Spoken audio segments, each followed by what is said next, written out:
Баршаңызға сәлем, сіздермен Фариза асханасы каналыма қош келдіңіздер. Бүгін сіздермен орама тағамын дайындайтын боламыз. Өте дәмді және тойымды тағамдардың бірі. Сондықтан да видеоны соңына дейін қарап, міндетті түрде жасап көріңіздер. Егер де менің арнама тіркелмеген болсаңыз, осы видеоның астында подписаться деген кнопканы басып, арнама тіркеліп алыңыз. Бұдан да басқа көптеген пайдалы рецепттермен бөлісіп отыратын боламын. Алдымен тағамның қамырын дайындап аламыз. Ол үшін салқын суға тұзымызды салып, тұз ерігенше жақсылап араластырамыз. Сонан соң алдын ала електен өткізілген ұнымыздың үстіне бір жұмыртқа салып, жаңағы дайындап алған суымызды құйып, орташа тығыздықта қамыр илейміз. Суды бірден құйып жібермейміз, жай-жайдан құйып отырып, қамырымыздың тығыздығына қарап отырып қамыр илейміз.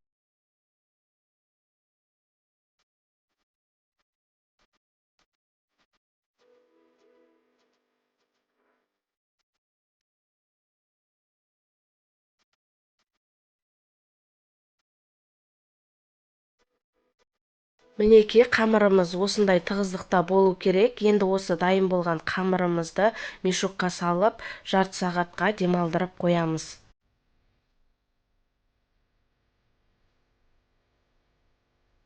Жарты сағат өткеннен соң жаңағы қамырымызды дәл видеода көрсетілгендей етіп илеп, июін қандырамыз. Сонда біздің қамырымыз теп-тегіс, жаюға ыңғайлы, жұмыс істеуге ыңғайлы, өте әдемі қамыр болып шығады. Қамырымызды илеп болған соң тағы да мешокқа салып, тағы 15-20 минут көлемінде демалдырып қоямыз. Қамырымыз тағы біраз демалғаннан кейін өзіңізге керекті бөліктерге бөліп алсаңыздар болады. Мен дәл осы қамырды екі бөлікке бөліп жаямын. Сондықтан да қамырды екіге бөліп, дөп-дөңгелек етіп жуалақтап аламыз. Көріп тұрғандарыңыздай біздің қамырымыз жұмыс істеуге өте ыңғайлы, эластичный, әдемі қамыр болып шықты. Енді осы жуалақтап қойған қамырларымызды тағы да мешокқа салып, салмасын дайындап алғанша тындырып қоямыз. Енді салмасын дайындайтын боламыз. Салмасына мен алдын ала пиязды ұсақтап турап алдым. Енді осының үстіне ұсақталған етімізді қосамыз. Сонан соң картопымызды дәл осылай үткіштен өткізіп қосатын боламыз. Салмасы негізі өз қалауларыңыз бойынша етпен, пиязбен жасасаңыздар да болады. Маған картоппен немесе асқабақпен жасаған ұнайды. Сондықтан да қазір картоппен жасап жатырмын. Өз қалауларыңыз бойынша сәбіз қоссаңыздар да болады. Мен осылай бір сәбізді үткіштен өткізіп қосып жіберемін. Енді осы үткіштен өткізілген сәбіз бен картопымызды да жаңағы ыдысымызға салып аламыз. Енді дәміне қарай тұз, бұрышын салып, барлығын жақсылап араластырамыз.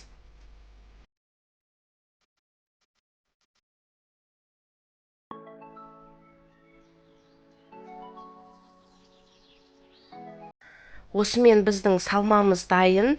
Енді жаңағы демалып тұрған қамырларымызды жаятын боламыз. Ұнның көмегімен дәл видеода көрсетілгендей етіп, бірінші қолымыздың көмегімен жұқартып аламыз. Сонан соң оқтаумен өте жұп-жұқа етіп жайып аламыз. Достар, сіздердің қолдауларыңыз мен үшін өте маңызды. Дәл осындай қазақша арнаның дамуына өз үлесіңізді қосқыңыз келсе, егер де менің каналыма тіркелмеген болсаңыз, міндетті түрде тіркеліп, лайк басып, басқа да достарыңызбен бөлісіп қоюды сұраймын. Мен осы арнамда сіздерге көптеген пайдалы рецепттермен бөлісіп отыратын боламын. Сондықтан да каналыма міндетті түрде тіркеліп алыңыз.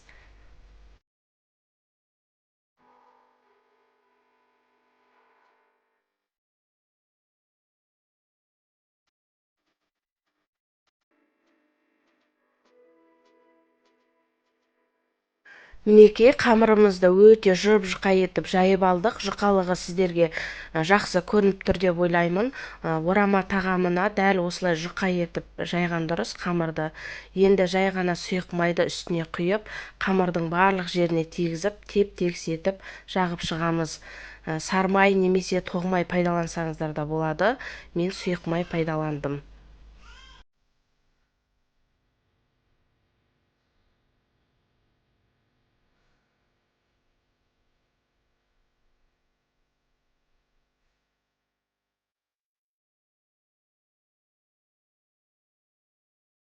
Майды барлық жеріне бір тегіс етіп жағып алғаннан соң дәл осы қамырды ортасынан теңдей екіге бөлетін боламын. Сонан соң жаңағы дайындап алған салманы салып барлық жеріне тигізіп жайып шығамыз.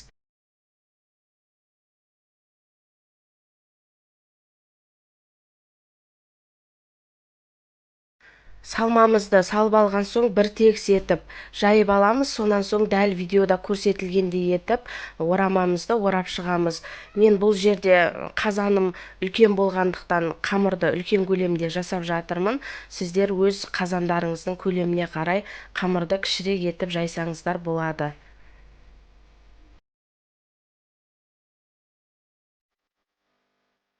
Мінекей орамаларымызды дәл осы әдіспен әдемілеп орап аламыз. Сонан соң манты қазандарымызға жайғастырып аламыз.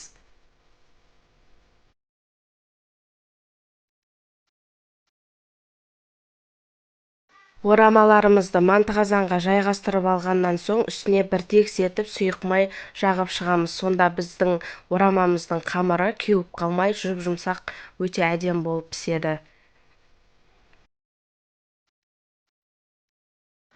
Орамамыздың екінші бөлігінде дәл солай жайғастырып, үстінен сұйық май жағып шығамыз. Сонан соң қалған қамырымызды да дәл осы тәсілмен жайып, салмасын салып, осылай орап, орамаларды жасап алып, манты қазанға жайғастырып, осылай сұйық майды бір тегіс етіп бетіне жағып шығамыз. Сонан соң қайнап тұрған ыстық судың үстіне 45 минутқа пісіруге жібереміз. Мінекей біздің орамамыз 45 минут көлемінде ыстық суда қайнады. Көріп тұрғандарыңыздай өте әдемі болып пісті. Қамырлары жұп-жұмсақ болып. Міндетті түрде осы рецепт бойынша жасап көріңіздер.